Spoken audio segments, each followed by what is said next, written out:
അനുവിൻ്റെ യാത്ര. പച്ചപ്പ് നിറഞ്ഞ് മലനിരകൾ ചുറ്റിപ്പറ്റിയ ഒരു ചെറിയ ഗ്രാമം. പ്രഭാത സൂര്യൻ്റെ മൃദുവായ വെളിച്ചം നദിയുടെ മേൽ വീണപ്പോൾ ആ ഗ്രാമം മുഴുവൻ ശാന്തിയും പ്രതീക്ഷയും നിറഞ്ഞതായി തോന്നി.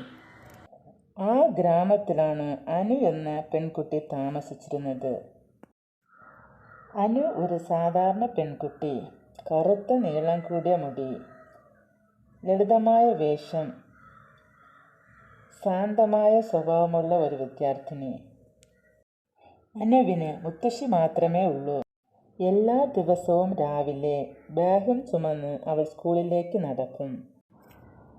ചുറ്റും കൂട്ടുകാർ ഉണ്ടായിരുന്നാലും അനു ഒറ്റയ്ക്കായിരുന്നു.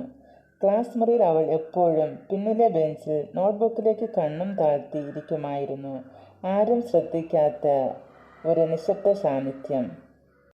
ഒരു ദിവസം വൈകുന്നേരം വിളക്കിൻ്റെ മഞ്ഞ വെളിച്ചത്തിൽ അവളുടെ മുത്തശ്ശി ഒരു കഥ പറഞ്ഞു.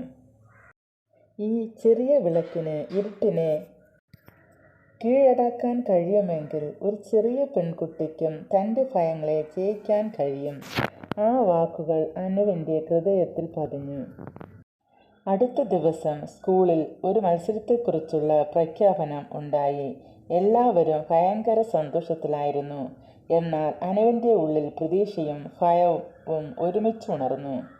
എന്നാൽ ആ രാത്രി കണ്ണീരോടെ അവൾ കിടക്കയിൽ കിടന്ന് തന്നോട് തന്നെ ചോദിച്ച് എനിക്കാവുമോ എന്ന ചോദ്യം അവളെ വല്ലാതെ അലട്ടിച്ചു. ഈ സമയം അവളുടെ മുത്തശ്ശി അവളുടെ അടുത്തേക്ക് വന്ന് ഒരു ചെറിയ വിളക്ക് അവളുടെ കയ്യിൽ വെച്ചു കൊടുത്തിട്ട് പറഞ്ഞ്, ഇത് വെളിച്ചമാണ് നിനക്കുള്ളത്. അടുത്ത ദിവസം അവൾ സ്കൂളിൽ എത്തി. ടീച്ചർ ചോദിച്ച്, ആരൊക്കെയാണ് മത്സരത്തിന് പങ്കെടുക്കുന്നത്? അനുവും കൈ ഉയർത്തി. ആദ്യമായിട്ടാണ് അവൾ അങ്ങനെ കൈ ഉയർത്തുന്നത്. പരിഹാസങ്ങളും ചിരികളും ഉണ്ടായി. എന്നാൽ അവൾ അത് ഒന്നും വകവയ്ക്കാതെ തൻ്റെ പ്രോജക്റ്റ് ചെയ്യാൻ തുടങ്ങി. എന്നാൽ അത് താഴെ വീണ് തകർന്നു. ആ രാത്രിയിൽ അവൾ നിലത്തിരുന്ന് കരഞ്ഞു. എന്നാൽ ആ വിളക്കിൻ്റെ വെളിച്ചം അവളെ എഴുന്നേൽപ്പിച്ചു. വീണ്ടും അവൾ ശ്രമിച്ചു. മത്സര ദിനത്തിൽ വിറയ്ക്കുന്ന കൈകളോടെയാണെങ്കിലും ഉറച്ച മനസ്സോടെ അനു തൻ്റെ പ്രോജക്റ്റിന് സമീപം നിന്നു.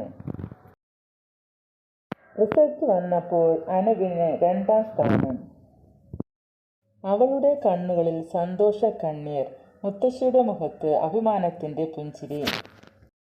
വർഷങ്ങൾക്കു ശേഷം അനു ഒരു വേദിയിൽ കുട്ടികളോട് ആത്മവിശ്വാസത്തോടെ ഇങ്ങനെ സംസാരിക്കുകയുണ്ടായി. നിങ്ങളിൽ ഉള്ള വെളിച്ചം ചെറുതെന്ന് കരുതരുത്. ഇരുട്ടിനെ മാറ്റാൻ അത് മതി.